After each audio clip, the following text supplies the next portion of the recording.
Hello, welcome back to Shit Rentals with your host Purple Pingers. Today we're in Eastwood for $450 per week, but we're going to do something a little different.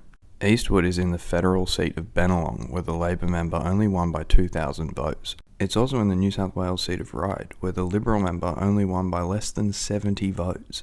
So if you're Jordan or Jerome, it's probably in your best interest to do something about places like this in your electorate, just in case you lose 70 votes over it.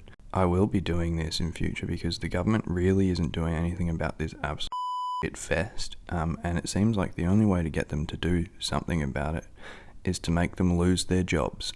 Anyways, the real estate agency Leaders Estate Agents describes this place as an original home, so you know it's just going to be absolutely fucking amazing. But they've also used the word ample in the description, and I think ample is a really weird word and it makes me feel a little bit yucky. Anyways, it's a 6-month lease, which probably means it's going to be knocked down, but in the meantime they want to rinse you for as much money as they can. They also say that the kitchen is original and it has a new electric cooking.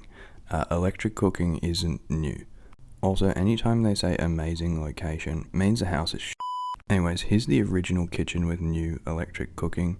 Nothing about this oven screams new to me, probably because of the rust, but perhaps they were talking about the invention of electricity, which does look like it was after this home was built and last renovated.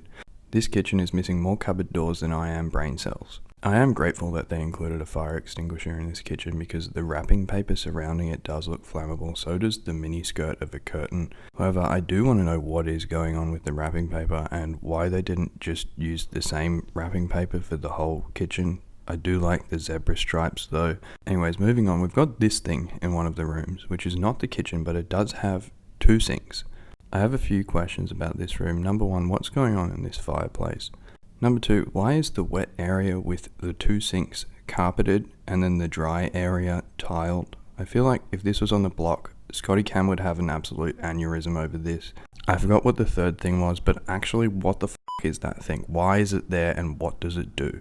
Moving on to the sunroom, I'd really like to know why there are so many fucking sinks in this house. What is going on? Also, look at that mold. Just look at it. They haven't even tried to hide it this time. That is actually ridiculous. And is that a hole on the floor? And is that a window on top of the window? What is going on here?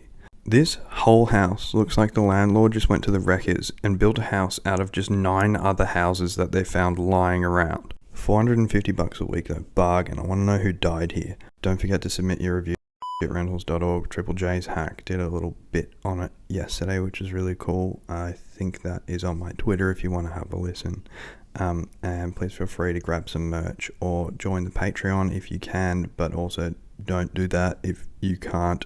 Also, if you want me to come visit your house, please email me with your story and some pickies and stuff at purplepingerstm@gmail.com. But I've just noticed I have egg in my moustache. I've had egg that whole time.